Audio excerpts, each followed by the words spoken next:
Hello everyone, and welcome to another episode of the Fuck Bitches Get Money podcast. My name is Mocha. We weren't going with that? Okay. Well then why'd you put it on my notes? And I thought you were Jewish. He's only half Jewish? Get out. You're both fired.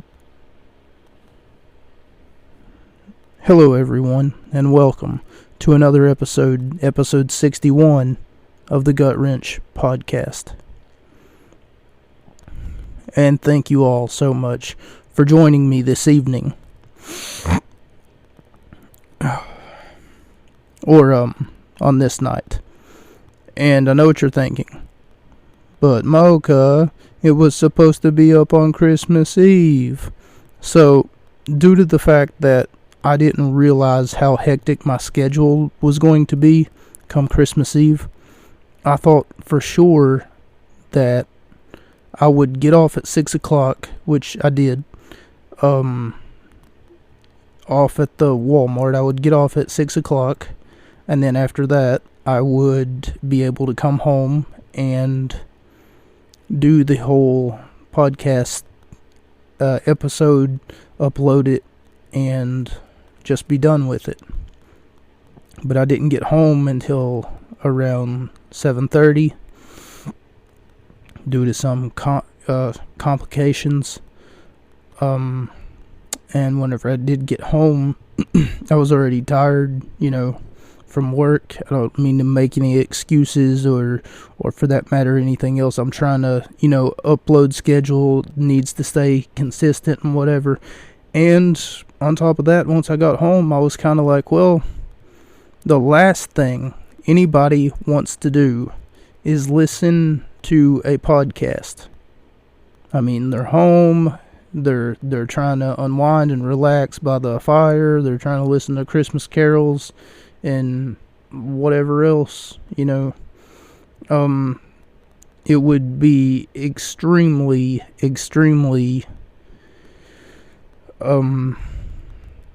it'd kind of be petty, for me to, I'll just upload my podcast, regular upload schedule. Also, another announcement that I want to make, so next Saturday, that is New Year's Eve. I will not be uploading on New Year's Eve. It is next Saturday, the Saturday after the 31st is like the next Saturday in the calendar. Today is Monday, I do believe. Sunday. Yes.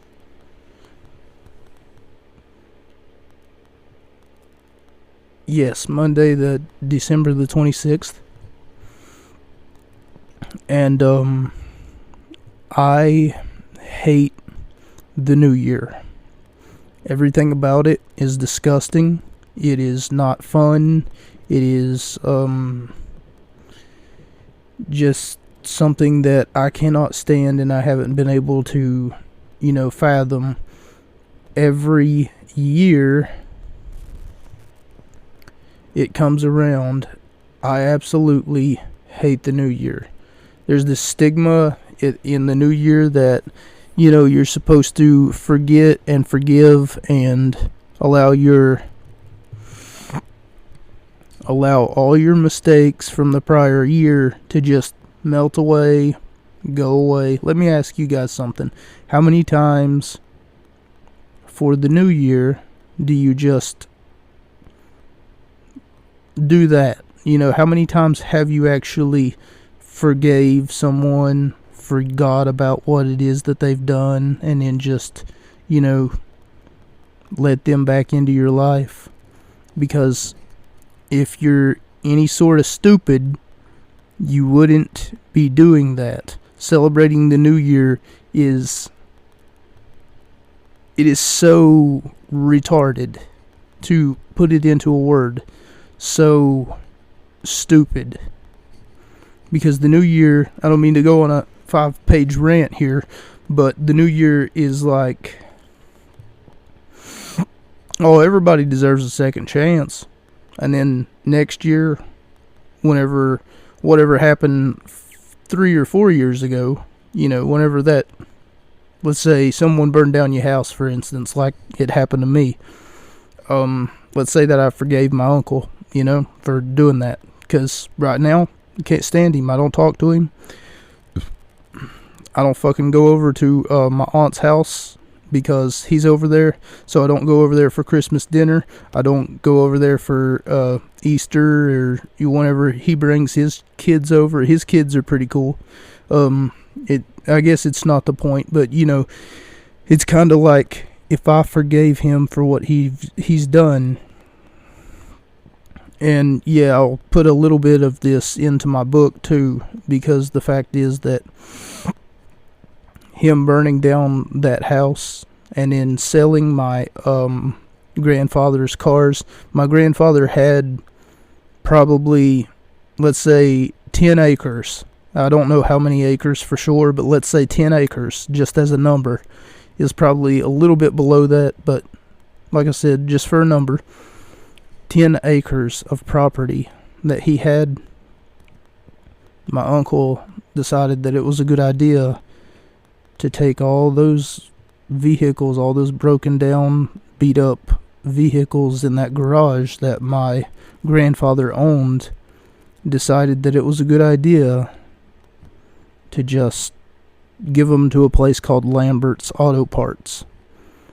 And Lambert's is kind of like a junkyard in itself, but they crush like, steel, they crush like titanium, they crush like, and then they'll give you money for it by the pound. So if there were 6,000 vehicles, if there were 60 vehicles, let's say, for a number, like I said, there was probably a lot more.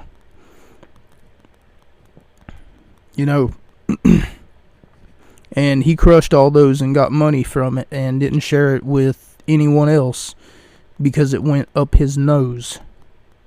Because he is a known thief, a known drug dealer,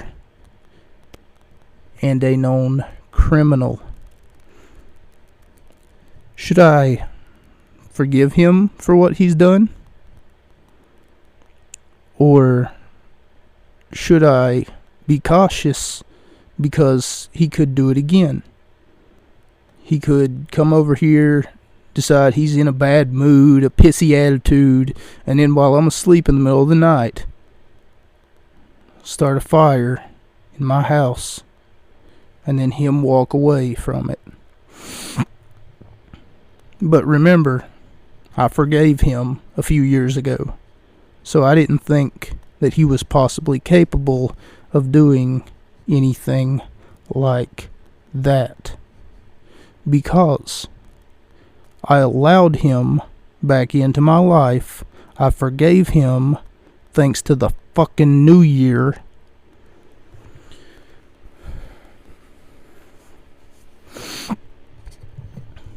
But I will not, I repeat, I will not be uploading for the New Year's Eve. You will, however, get an episode come the next Saturday after, which, if my math is correct, if December the 31st is the last day of December, then it should be on the 6th of January, which even then I'm going to be reluctant to do because, I'd rather wait until February before I start uploading again, but it's fine. It's fine. As long as it's not the actual New Year, New Year's Day or whatever. I hate the celebration that they do on TV. I hate the fact that everybody has to get drunk. Oh, yes, we have to get drunk. Let's do something for the new year. I know. Let's buy pina coladas. Let's buy some margaritas. Let's buy some Jose Cuervo. That's all that they can think about in their small, tiny pea brain. It can't be something like, hey, let's go bowling, after the New Year is over, because everybody's going to be closed. Let's go to like Dairy Queen, they got some great food. Let's go to KFC. Oh my God, like an actual celebration would be nice, but instead you have to ruin it by was holding my microphone wrong, sorry, by going and poisoning yourself, for one. It's so stupid.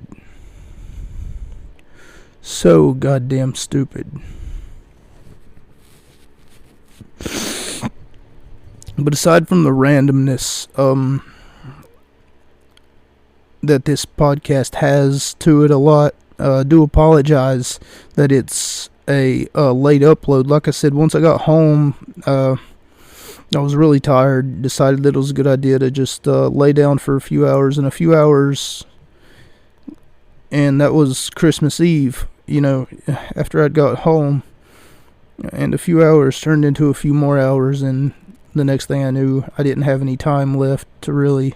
I just wanted to set up on YouTube, scroll through Reddit, get some people to talk to on Discord, enjoy my holiday season like I was assuming that everyone else was doing. And that's when it struck me, even though I'm enjoying my holiday season alone, not everyone else does. And as I said before, the reason that I'm enjoying my holiday season alone is because of two people: my cousin AJ and my uncle Darren. They like to make jokes at my expense. They like to point, laugh, and make a whole bunch of unnecessary remarks. And whenever things get, I'm going to put this in air quotes, out of hand, they're like, "Oh, we was just joking with him. God, he ain't got to be such a pussy. He's a pussy. It's what he is. He deserves to be thrown around and beat up like pussies. You know what I do to pussy? I eat pussy. Oh my God, get out of here. Go somewhere else." And then he'll spit in he'll spit in a trash can, and because he's a redneck. You get it? Because he's got to spit in a trash can, because he's gotta get me some tobacco spitting. Put that in my gum right here. Golly, I can't stand me no pussy. So, anyway, back to the episode. You all didn't come here to hear me rant about whatever fucking, I don't even have a word for him. It's not that I'm not good at making insults or anything, but something as generic as calling him a pussy, that really wouldn't. He's a tough guy wannabe, is what he is. Bet you if you went somewhere, that harbored tough guys, like the Marines or something, that he wouldn't last 10 minutes.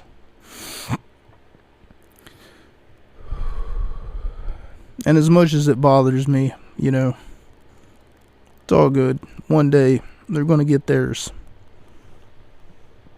Today, we will be looking at an episode of SmackDown, WWE SmackDown, that, as I was scrolling through Peacock, sometimes they have these, if you go to the WWE tab, it'll have them like, almost organized by like what era of wrestling that it was in, and this one happened to show up, and then it said 12/8/2001, and it had a particular thumbnail that I'm familiar with. A few weeks ago, we did look at a Christmas episode. I think it was 2 weeks ago, as a matter of fact. We did look at a Christmas episode where Mr. McMahon was holding a Christmas party, and Steve Austin decided that it was a good idea to wreck said Christmas party. And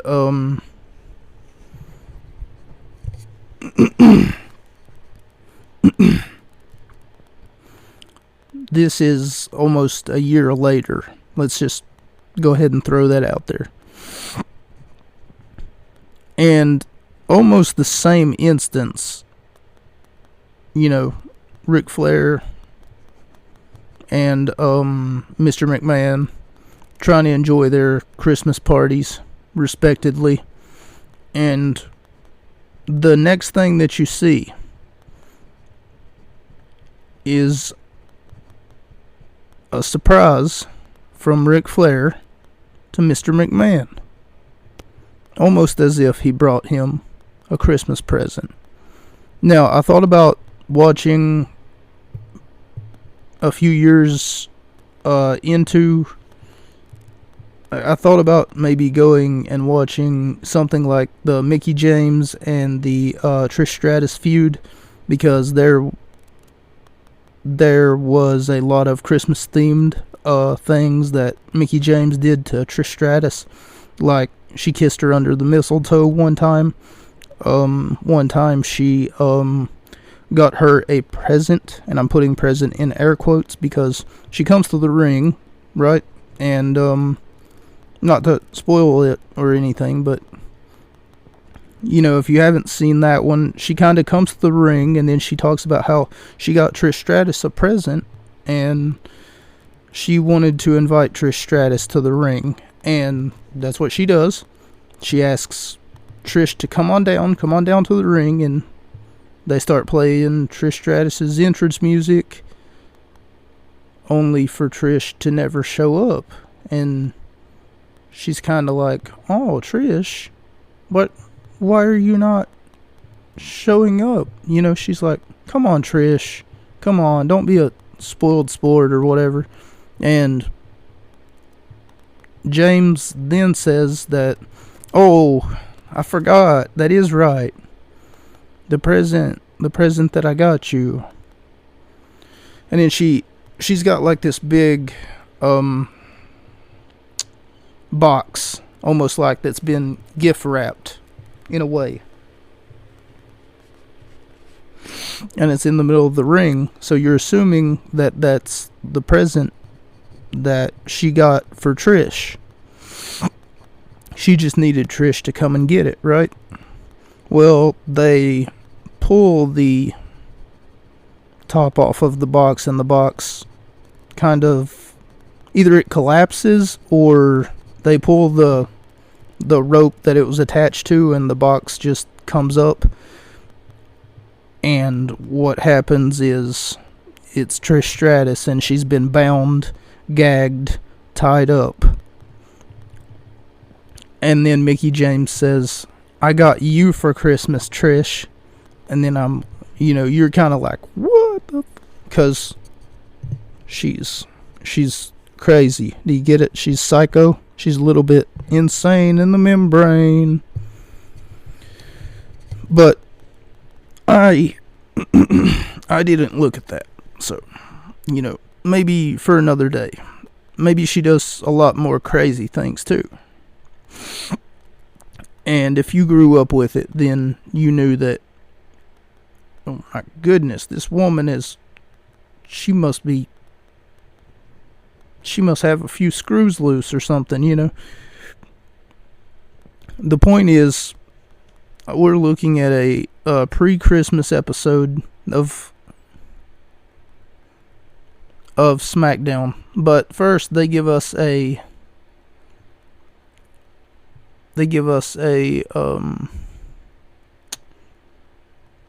highlights from a Monday Night Raw episode where Jericho and Austin face off against each other in a one-on-one cage match where Jericho's undisputed world title is on the line. So Jericho had just won the undisputed world heavyweight championship. He's the first ever undisputed champion to ever be in WWE. And what ended up happening was Booker T cost Austin the match by slamming the cage door in Austin's face while he was about to win the match 2 times. this week, Booker T has cost Austin the world's championship against Jericho. So the first time that he did it was at the Vengeance pay-per-view that Sunday. So if that was on Sunday and this was on Monday, then he done it twice within a 24-hour time period. But if you know anything about Steve Austin, you know that he's going to get even with you. And when he does, it's not going to be pretty. 2001, different Kurt Angle theme music. I wasn't used to hearing. It made me think that WWE had to dub over their own copyright music. But after doing some research and looking it up on YouTube, turns out that he had this rendition made because the crowd wanted to chant, "You suck, you suck," to the tune of his theme song. And he decided it was a good idea to get a new theme song. The thing is, if you pretend like something bothers you, especially in like, and maybe I should take my own advice here, and not kind of like not show that it bothers me whenever like Darren and AJ pick on me, but it's kind of hard not to do that. It's not because I'm prideful or anything, it's just because they don't have a reason to pick on me, Like, I could be sitting there eating at my aunt's house, and then they just walk up to me, and then there it goes, It's kind of like, I didn't say nothing to you, AJ. I didn't do anything, Darren. What am I doing wrong? What did I do to deserve this? But anyway, kind of like whenever you choose, whenever something bothers you, especially in a public setting like that, people tend to, if they get a rise out of you, then they're going to continue to do that. So Kurt Angle, by people saying, "You suck, you suck," the crowd realized, hey, that bothers him. Maybe we should do that more because we're getting a reaction out of him. I can't remember how the whole "you suck" thing started. I remember how the "what" thing started, which was either Edge or Austin who did it to Kurt Angle. Austin was like, Kurt Angle was like, "I hate these people," and then every time that he would say something, they would all go, "What? What?" They would just go, "What?" Every time that he would say something, he couldn't get a word in. Showing Kurt Angle taking the stink face on Raw that past Monday, they called him a brown noser. William Regal and Kurt Angle versus Rikishi and Edge, who is the Intercontinental Champion. 2 out of 5 stars. It was over before it even started. Edge spears William Regal, I think, and ends up taking home the victory. Chaos ensues after the match is over. Steel is a lot harder than brass. Is an argument over who would win in a fight, brass knuckles or a steel chair. Now, depending upon the way that I see it is that brass is a lot more expensive than steel. And I'm really not sure whether or not that argument is true, but they say it over commentary that apparently steel is a lot harder than brass. I really don't think that that's true, because brass is, if I'm right, the melting point of brass is a lot higher than that of steel, because I've thrown stuff like, let's say, stainless steel, or in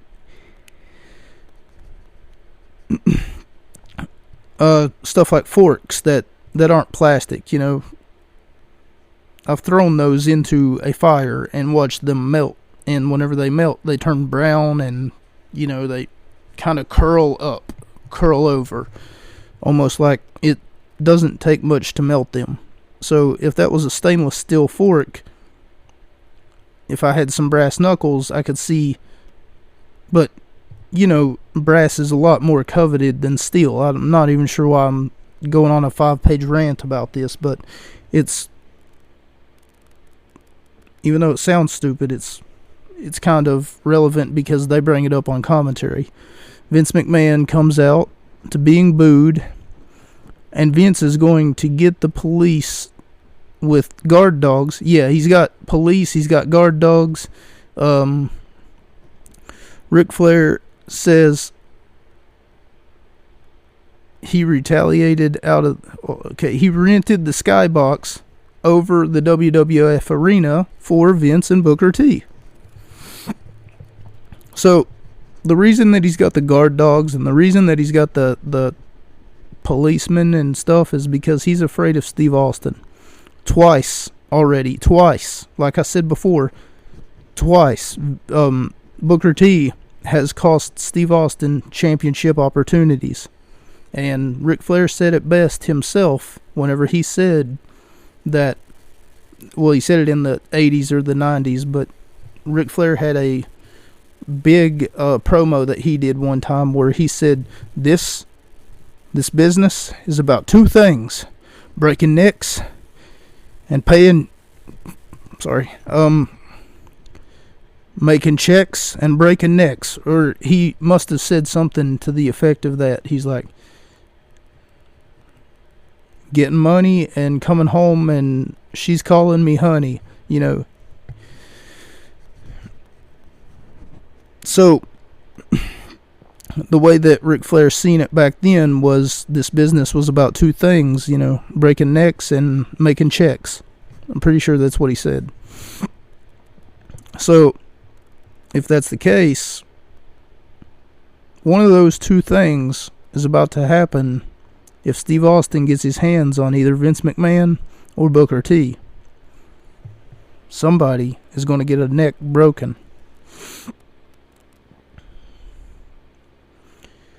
A segment between Lita and Test. He says he gets relationships and how they work. So Lita was just dumped on national television last Monday. Last Monday on national television, she was just dumped by her now ex-boyfriend, Matt Hardy. But they were together for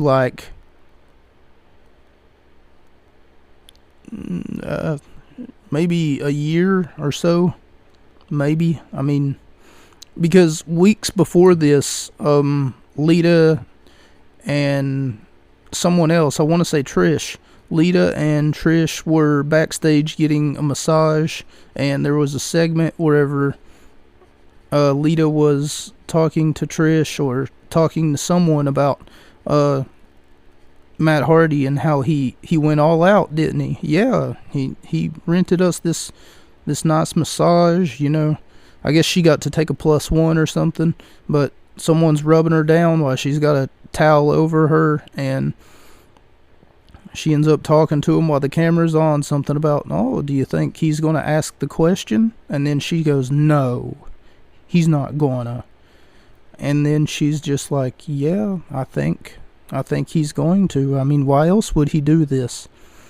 So Lita costs Matt Hardy one match, according to Jim Ross on commentary, and apparently she got dumped on national television. And after that happened, she's walking through the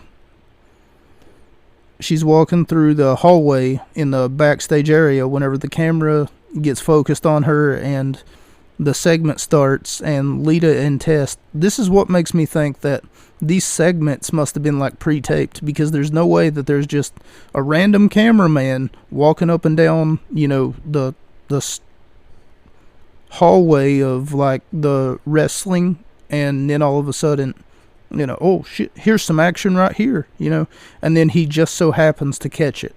There's no way that happens every week, so they must be like, hey, we need a segment for before you guys get in the ring together to set up this match, so here you go. And then they just click a button and then play the segment at the right time, provided that the right time comes. Anyway, a segment between Lita and Test, where he says he gets relationships and how they work.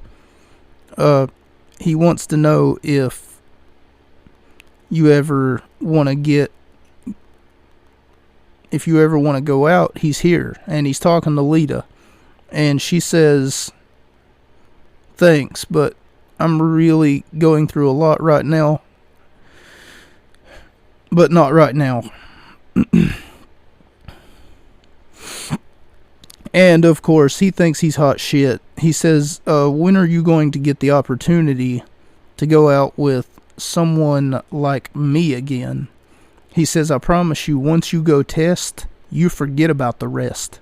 So Test says, once you go Test, you forget about the rest.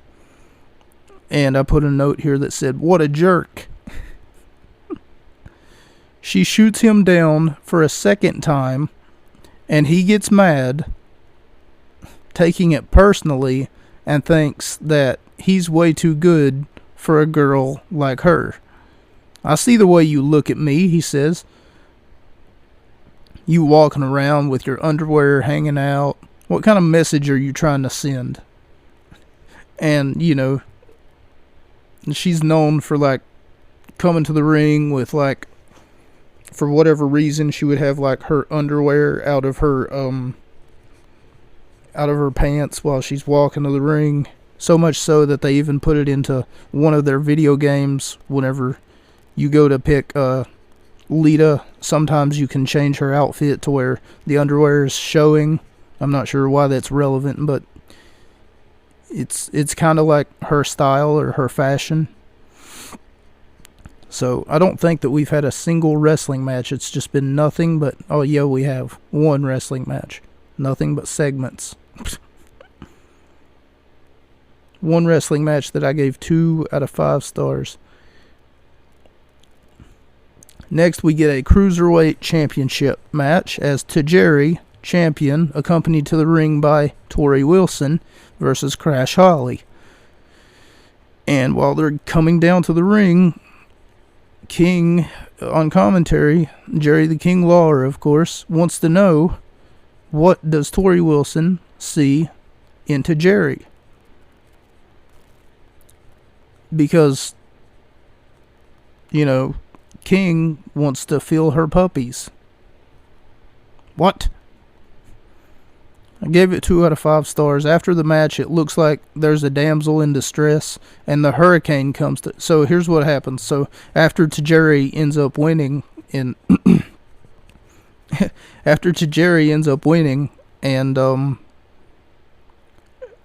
he gets knocked out of the ring or something. He's not in the ring anymore to protect his girlfriend, if that's what you want to call her, Tori Wilson, who is now in the ring, and it looks like she's being cornered by Crash Holly, and while Holly's trying to corner her, he's looking at her like she's a piece of steak, and he's about to eat her up. Oh God, I shouldn't have said that. And he's looking at her and he's licking his lips rather. And what ends up happening is the lights go out, right? And then everybody's wondering what's going on here. And the Hurricanes music plays. It goes, "Stand back. There's a hurricane coming through." And then he comes in. He deposits Crash Holly to the outside, and after that, he just pretty much leaves. He gives Tori Wilson the, kind of like he's saluting to her or something, and then his music plays, and then he's out again. But that causes problems later on in the night.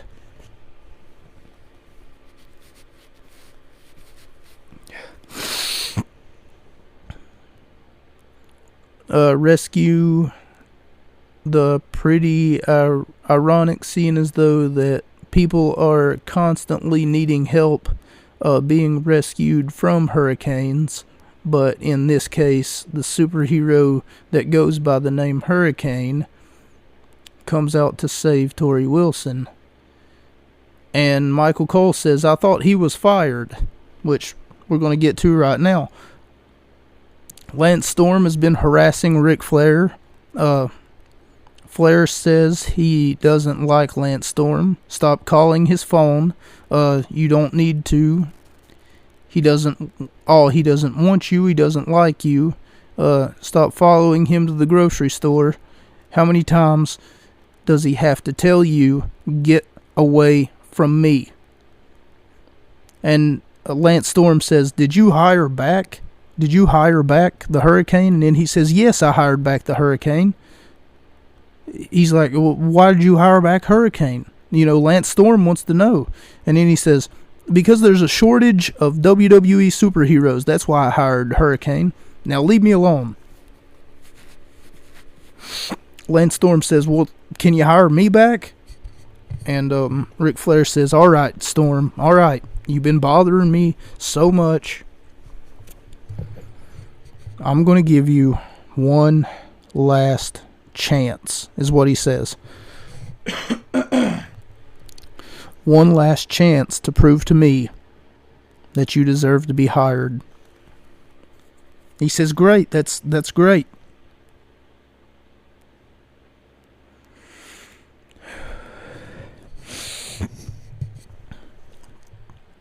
Test getting involved with matches that damn near have nothing to do with him, including a tag team championship match with the Dudleys versus The Rock and Trish.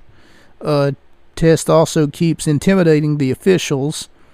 So there's this story, for whatever reason, going around that Test is immune to being fired for a whole year. So the irony in this is the fact that after like a year and some change, he ends up getting fired, like, because what else do you do to someone who keeps showing their fist to the referees and saying stuff like, I'll kill you, or whatever, that's a slow 2 count, ref. Where are you at, ref? Swear to God, these referees are worse than the referees in the NFL. And I don't even watch football, but according to someone, I guess the BleacherReport.com, they like to pump footballs full of helium or something, so that the other team gets a shot at, like, throwing the ball too far. What? I never really understood football, for the most part. It's just a whole bunch of grown men, fighting over a ball. Had a hair in my mouth.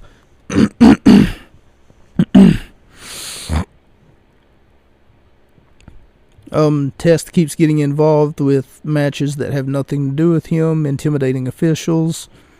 Women cost more trouble than they're worth sometimes. But Test hit on her.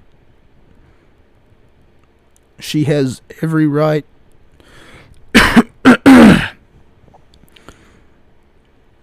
She has every right to say no if she doesn't want to feel uncomfortable around someone, or if she doesn't want to feel comfortable around someone.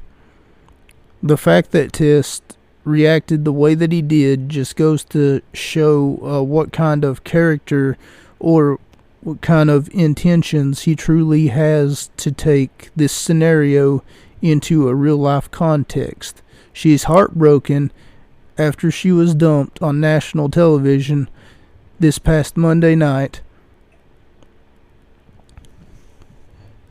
Time to get on the bus, Gus. No need to be coy, Roy. Make a new plan, Stan. Apparently, according to according to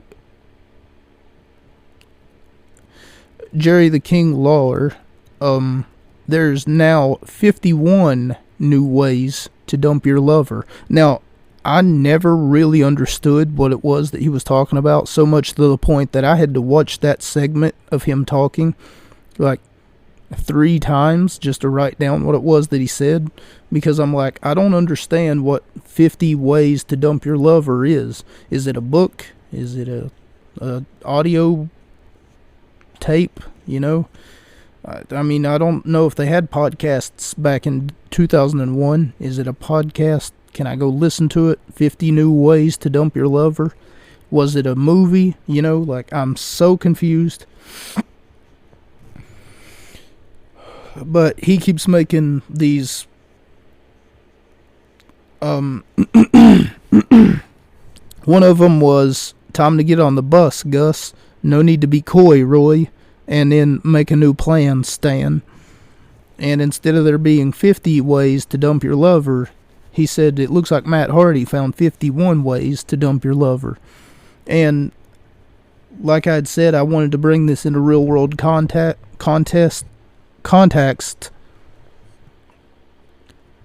Oh my God.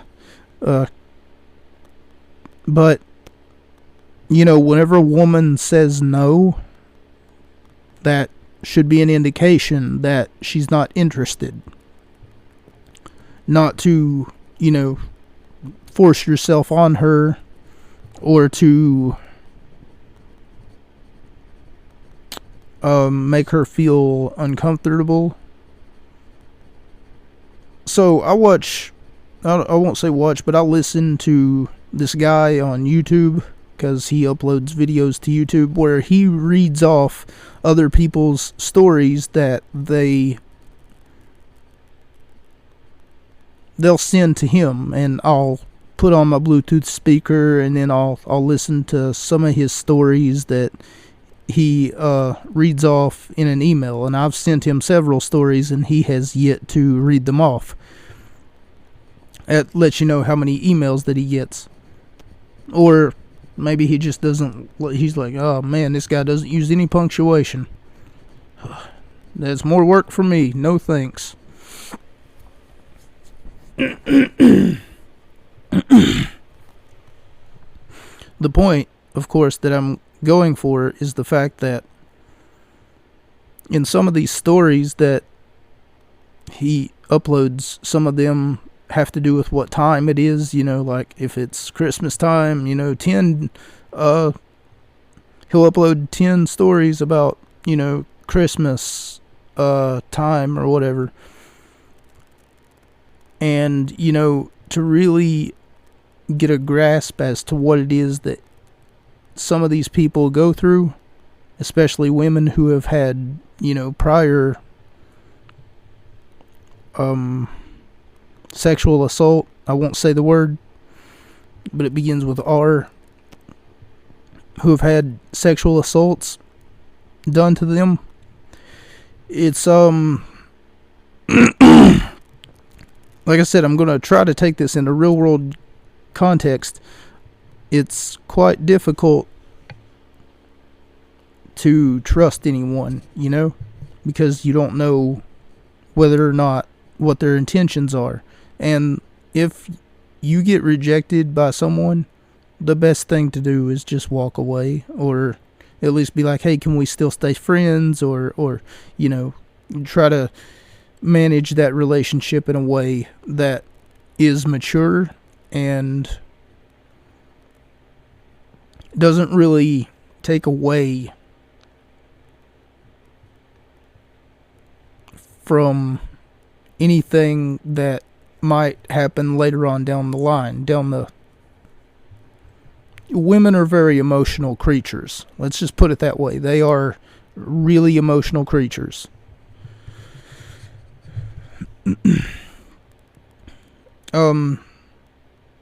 Just be mature about it. Well, even though even though that's what happened, basically, that Lita got dumped on national television, she does have one person who's going to stand up for her in all of these times. Test comes to the ring, and then Jeff Hardy comes to the ring. Jeff Hardy earlier, if I didn't already say it, he came to the rescue of Lita. He's kind of like, so you like beating on women, do you? And then he says, well, how about you beat on me in the ring? Which doesn't really make sense. You know, if you're trying to stick up for a woman, don't say something like that, you know. Oh, so you like beating on women, do you? Well, how about you beat on me? You know, like, huh? Well, you're a grown man. Why would I? Okay, I'm just going to walk away now, you know. Be like, I'm a transvestite. You didn't know that. Test versus Jeff Hardy.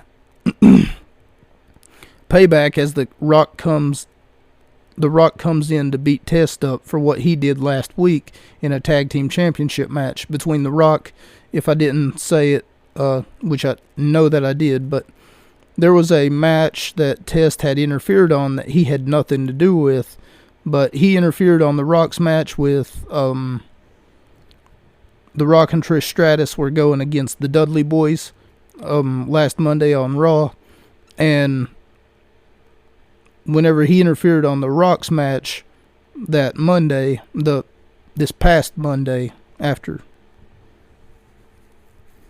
this,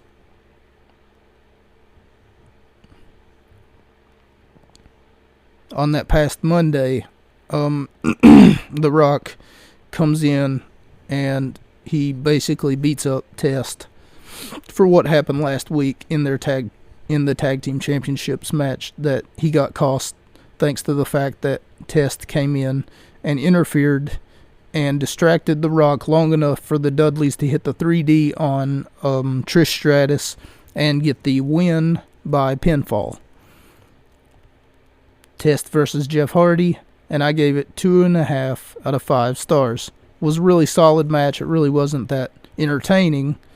Not only am I not a fan of Test, but also I'm not a very big fan of Jeff Hardy either. I suppose that's just my personal opinion. The crowd did pop whenever they seen The Rock, though. They were like, yay! They were like on their feet for this man. Can't remember whether they played his entrance music or not, but I'm almost certain that they didn't. And then he just runs in, he hits Test with the rock bottom, and then after that he leaves. The APA, the Acolyte Protection Agency. So if you pay these men either beer or money, then they will protect you.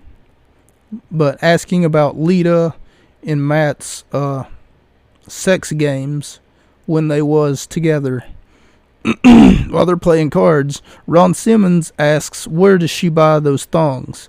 Bradshaw says, you can't ask that man that. He's depressed. Leave him alone. Let's play a game of cards.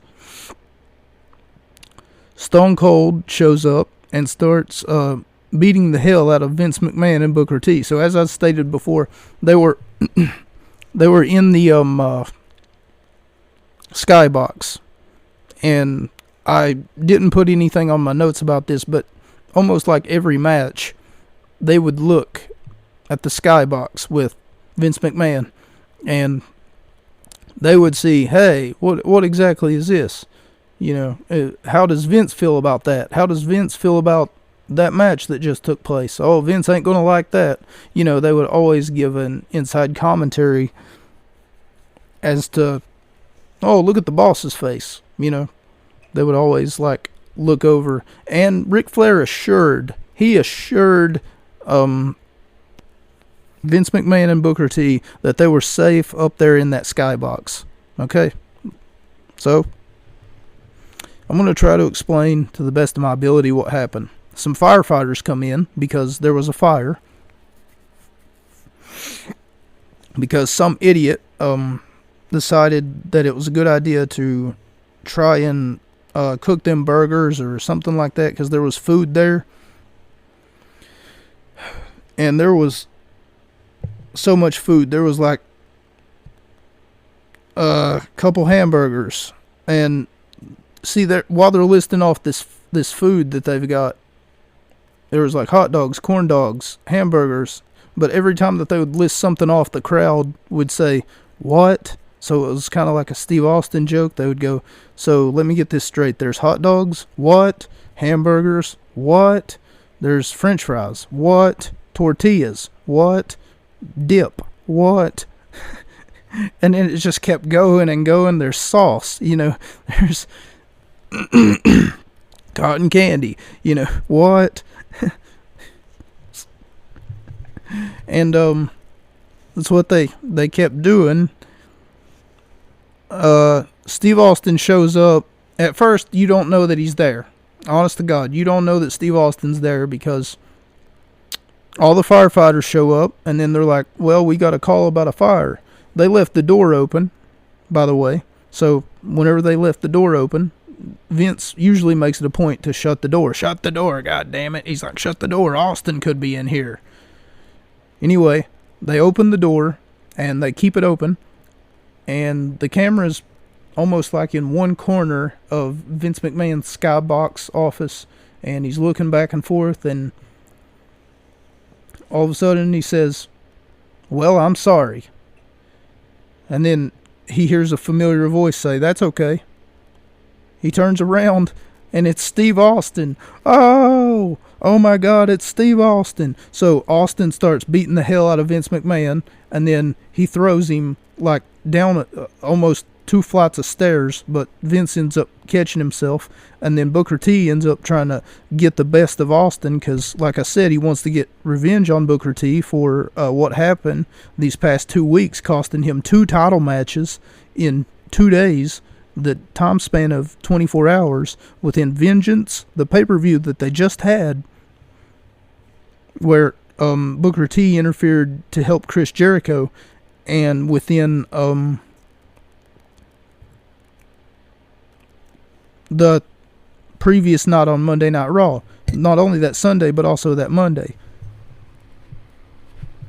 in the cage match, where Booker T slammed the door in Steve Austin's face. Anyway, back to what I was talking about. He goes ahead, and then he's just wailing on Booker T, and Booker T ends up getting out of the situation. He ends up getting into a limo and then driving off. And Steve Austin ends up getting into his big 4x4 pickup truck, and he ends up going chase Booker T. As we go to our next match, not getting here tonight, and if he was trying to set up Vince McMahon by giving him the skybox, Austin chases him out of the arena into a limo after Austin continues to chase by getting into his pickup truck. We go to our next match as Lance Storm versus Kane, and don't worry, we'll get back to Booker T and Steve Austin. Lance Storm versus Kane, and I gave it 2 out of 5 stars. If Lance wins, he gets a new contract with the WWF, but Lance ended up losing. I mean, this past Monday night, Lance Storm had to face off against the Big Show. There's no way that Lance Storm can beat the Big Show. Ron Simmons wants to know if she's a natural redhead, and how does she get that thong to stick out of her pants? Like I said, she's got this reputation for her underwear kind of sticking out of her pants in one way or another. JBL just wanted him to stop. He says he's highly stressed out about the situation. JBL says, if you want to know if she's a natural redhead, just ask his brother Jeff. And then they start like laughing at him. I swear, And I don't get what they mean by natural redhead. I suppose it's got something to do with, well, does the carpet match the drapes? I don't get it, I don't understand it. But, okay. What made him mad, Matt flipped their table, and Ron Simmons says, damn. Because he used to have a t-shirt that said the same thing. I swear it's hilarious. The Dudleys and Christian versus Albert and Scotty Too Hottie and Taz. Was hard to see who was the legal man in the match but it gave it 3 out of 5 stars. It had a lot of high-flying octane action.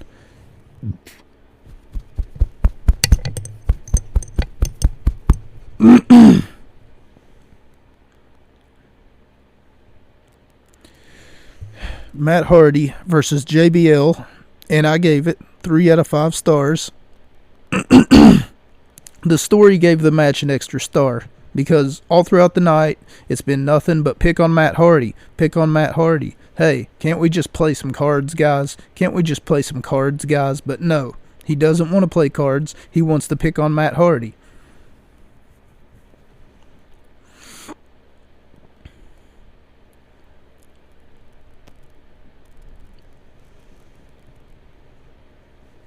Ric Flair comes into the skybox, and he's on the phone.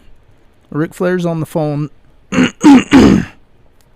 Whenever he's on the phone, he comes over and he's talking to someone, and he keeps getting interrupted by Vince McMahon. And Ric Flair says, "Why, do you want to talk to him?" He goes, Okay. And then he hands the phone over to Vince, and then McMahon, promptly so, asks, "Well, who is it?" He says, "It's Steve Austin." He's okay. And then he reluctantly, it looks like he's shaking. I mean, he's so nervous to pick up the phone. He's shaking. And he puts the phone to his ear, and then he says, hello. Almost like, a little kid who's in trouble by his parents. And the neighbor had to call their parents, let them know that they were coming home or something. Well, anyway, he goes for it. He's sitting there and then he's talking to Vince McMahon, and then he lets him know that he's at the Green Frog grocery store. Well, moments ago, Booker T called during the commercial break, is what they say. They go to an impromptu commercial break, and it turns out that Booker T just got off the phone with Vince McMahon, letting him know that he was at the Green Frog grocery store trying to hide away from Steve Austin. And Steve Austin was at the Green Frog grocery store because he saw the limo park at the Green Frog grocery store. And what ended up happening was Steve Austin went in there, sure enough. Booker T thought that he found Austin, but it wasn't until, because he saw like a guy that's about Austin's build, right, and had on a black t-shirt, and you can find this segment on like YouTube, and it's hilarious. And he goes ahead and he opens up a can of beer behind Booker T. He takes one drink of it, and then he just starts wailing on Booker T. And then he's just like, I'm going to try to do this justice. I really am. Because if you watch it on YouTube, Steve Austin beating up Booker T in a grocery store, it is the most hilarious segment that you can ever come across. And I've got nothing but like 4-5 paragraphs of detailed instructions on how exactly I'm going to explain it without my voice giving out.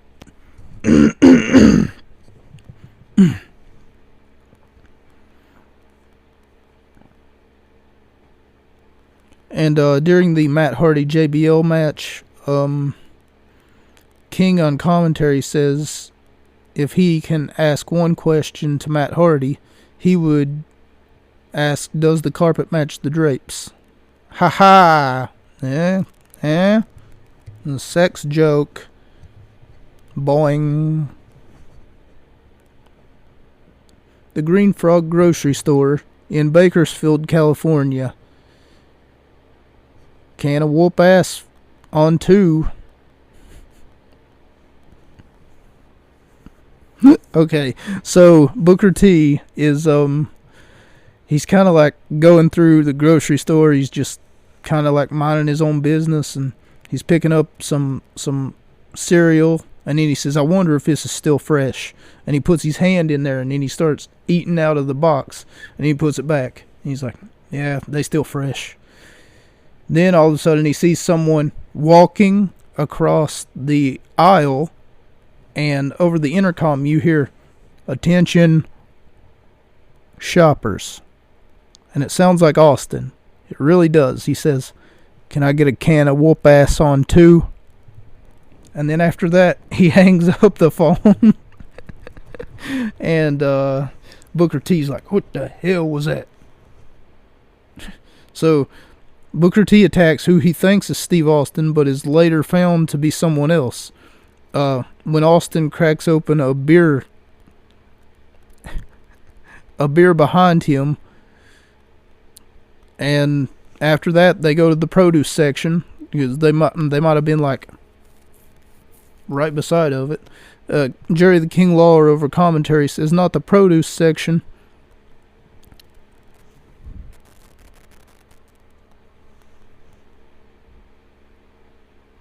Squatted with a he squirted him with mustard and ketchup and told him to smell the pretty flowers, because he threw him into a bouquet of more than one bouquet. It was like a PDQ of flowers. Nothing says lovin' like something from the oven, is what Jerry the King Lawler says. Booker T said, please, I won't do it no more. He busted an egg over him. He squirts him with ketchup and mustard, pours beans all over him, hit him in the face with a banana and 2 oranges. So I guess you could say he hit him in the face with dick and balls. Dick and balls. Listen to me. With an orange, and asks him if he wants crackers. Asks him if he wants to bake a cake. I hope you enjoy these. They're hard to come by. Okay, so he grabs the saltine crackers, and he says, I hope you enjoy these, Booker. They're hard to come by. So I wrote here on my notes, are saltine crackers in low demand in 2001?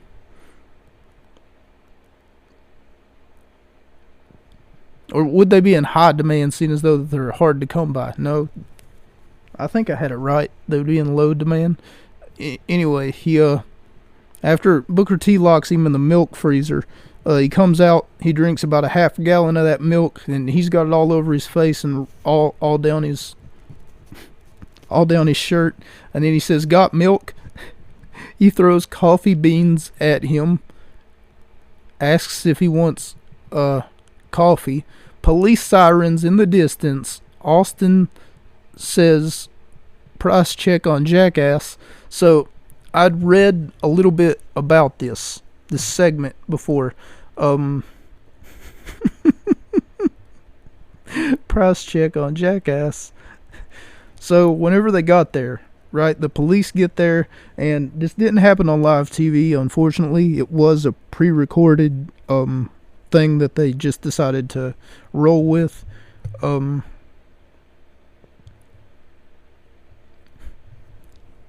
So whenever they get there, though, what ends up happening is the police get there, and Austin has to call.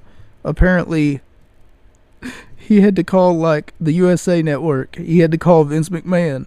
He had to call so many people to let them know that this was a stunt done for television so that he doesn't get fined, so that he doesn't get put in jail for assault, so that he doesn't get like a fine for property damage or anything like that. Because USA Network, from what I'm told, paid for everything, or the UPN network, or whoever was over WWE at the time. They literally had to contractually be like, hey, you can't throw him in jail.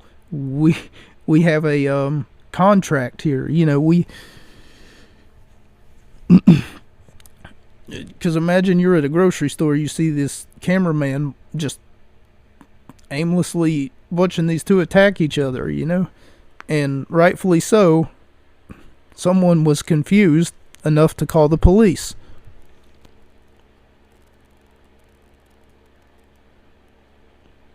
Vince McMahon and entire TV stations to explain to them that it was all for a TV stunt, and wow, what a show. All live TV, wild. I forgot if Austin or Booker T had to pay any sort of fine or property damage, but I hope not. I hope that Austin and Booker T didn't have to pay it. The funniest part, though, is honestly, is whenever Austin reaches up, right, for the saltine crackers, and then he says, I hope you enjoy these, Booker, they're hard to come by. And then after that, he gets kicked in the face. It's like, no. You're kicking this man in the face. He was trying to give you some saltine crackers. What are you doing? As we go to our main event, is a tag team match for where Jericho, our champion, and Undertaker, he is also our champion. He's the hardcore champion. He just won the hardcore title this past Sunday off of Rob Van Dam. Face off against The Rock and RVD.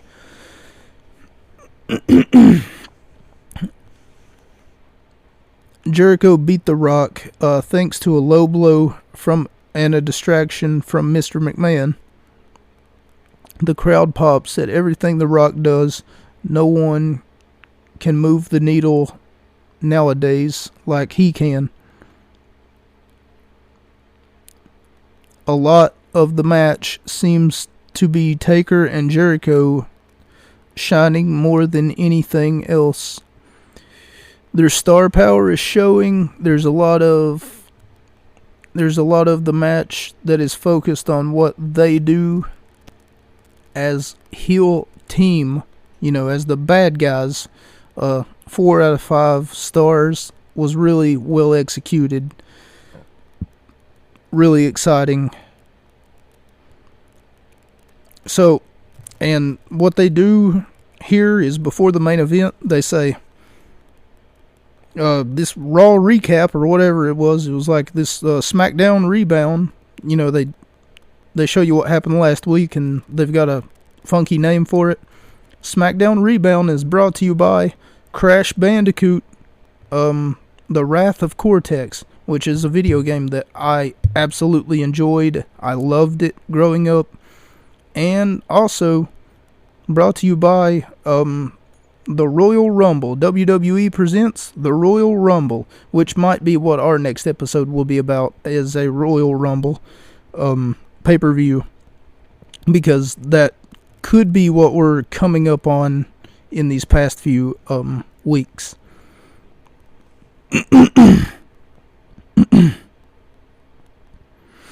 So hopefully you all enjoy that. As I stated before, there will be no episode.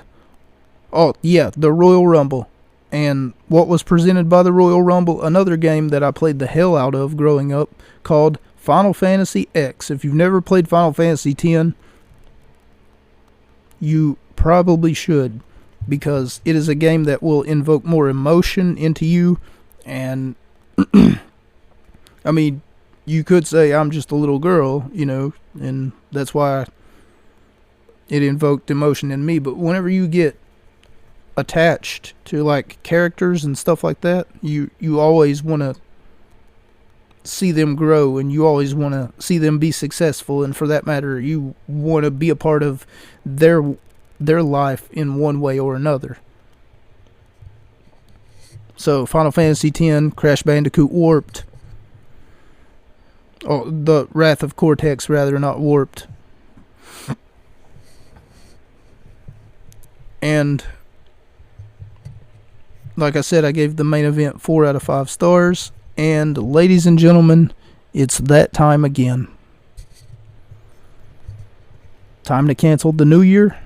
Well, I wish. That'd be kind of cool.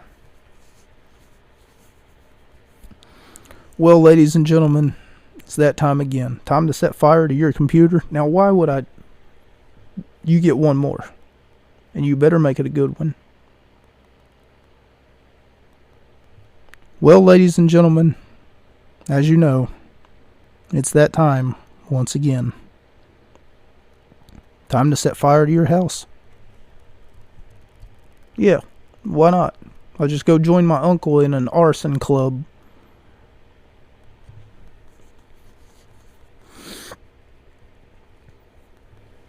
Time to pour shaving cream all over your cat?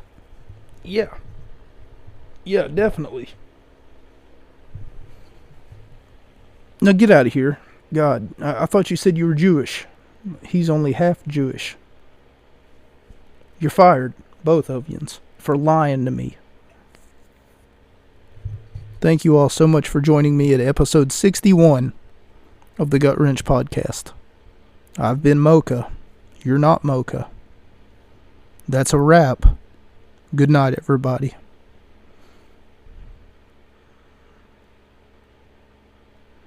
Good night, everybody.